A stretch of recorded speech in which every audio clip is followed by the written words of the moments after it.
In case you haven't noticed, there's a lot to unpack from the Ringer's recent expose on Philadelphia 76ers GM Brian Colangela's alleged use of a quintet of secret Twitter accounts to keep tabs on his son's basketball team, publicly praise his decisions, and talk trash on his own team's players.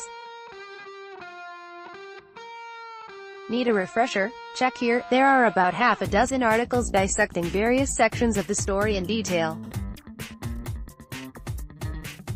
Though Colangela's alleged burner Twitter accounts met a lot of outlandish comments, from calling Joel Embiid a baby, to defending the legitimately large collars on his shirts, and could very well have huge negative implications going into the draft and free agency, one comment that deserves to be examined further is a failed trade that would have shipped Jahlil Okafor to New Orleans all the way back in. While the deal ultimately didn't go through, because Okafor allegedly failed his physical, this would have been a pretty substantial move, and could very well have made a much greater impact on the team's future than the deal that was ultimately struck to get Big Jaw out of town. But which deal would have been better long-term? Let's look at more as a player, and see if he could have had a greater impact on the 76ers rosters than the player they ultimately received. Trevor Booker, photo by Isra Shah, Getty Images. After spending 4 years at Purdue University, where he became only the third player in Big Ten history to record at least 2,000 points, 500 more from Philadelphia 76ers, though he didn't make the team as a rookie, spending the entire season in the then D-League. Moore eventually got the call up to play for the Celtics on Christmas Day. Their time together would be short-lived. Following only 38 appearances with the team, Moore was shipped to the Rockets in a 3-team deal and was waived shortly thereafter. Though he would eventually sign with the Orlando Magic, and appear in 154 for the team, Moore became somewhat of a journeyman over his next 4 seasons in the league, splitting his time between the Magic and the Chicago Bulls, before eventually finding a home in New Orleans.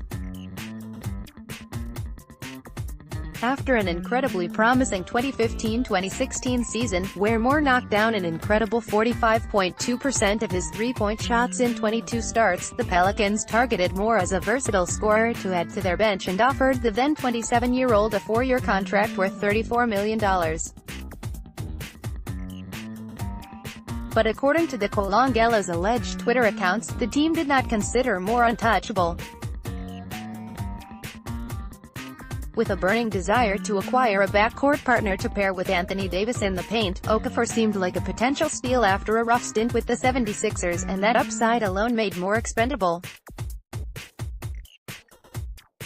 While the deal ultimately didn't go down, the 76ers and the Pelicans were connected for a time in March of 2017, with Okafor actually sitting out a pair of games in February just in case the deal went down. Though most of the reports around the situation had the 76ers either taking on the contract of Alexis Ajinca and a first-round pick, or Tyreke Evans, a protected first-round pick, and a future second-round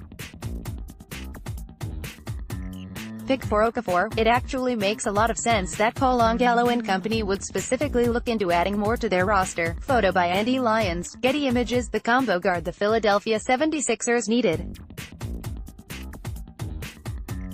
After losing Jared Bayless for the season to a wrist injury after only 3 games, the 76ers were actively looking for a three-point shooting combo guard with the ability to eventually play both off and on the ball alongside Ben Simmons.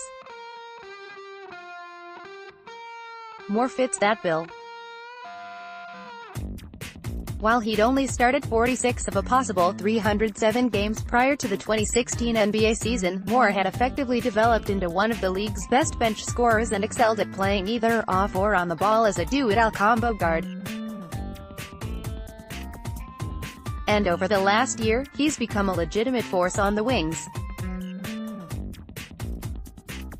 After remaining in New Orleans, and finished out the 2016-2017 NBA season as a spot starter, Moore started 80 of a possible 82 games for the Pelicans 2017-2018 and became an essential part of the team's eventual playoff roster,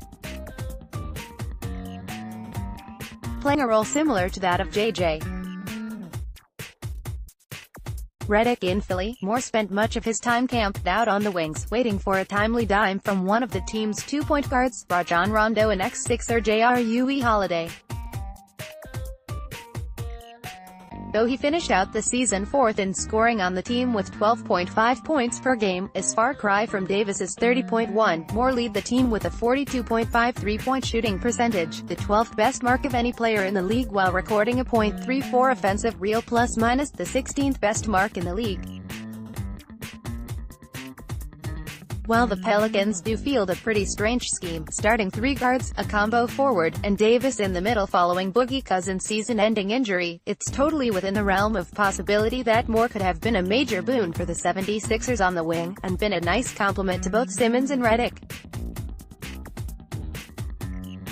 Who knows, if he would have blown up over his abbreviated stretch with the team in the back half of the season, maybe Colangelo wouldn't have had to trade away a premium pick move up to select another combo guard in Markelle Fultz, and instead selected a player like Jason Tatum at 3. The possibilities are honestly endless. But regardless of whether or not Moore would have developed into a starting caliber guard on the 76ers squad, or helped to serve as a quality sixth man, it's clear that he would have had a more pronounced impact on the team than the player the 76ers ultimately traded Okafor for, Trevor Booker. Unlike Moore, who would have come to Philly with 3.5 seasons left on his contract, Booker was essentially a lame duck entering his abbreviated stretch with the team and seemed like an unlikely fit moving forward. Without a solid three-point shot, Booker struggled to find a role with the team over his 33-game stretch and was ultimately waived to make room for the eventual addition of Marco Bellinelli. Now one can argue that Bellinelli was an essential part of Philly's success down the stretch, as he played better than anyone could have imagined for a mid-season acquisition, but adding a player with E'Twaun Moore's skill set on a very value-conscious $34 million deal moving forward, especially as the team attempts to lure a top-flight player like LeBron James into town, would have been steal for Jahlil Okafor both in 2017, and for the foreseeable future.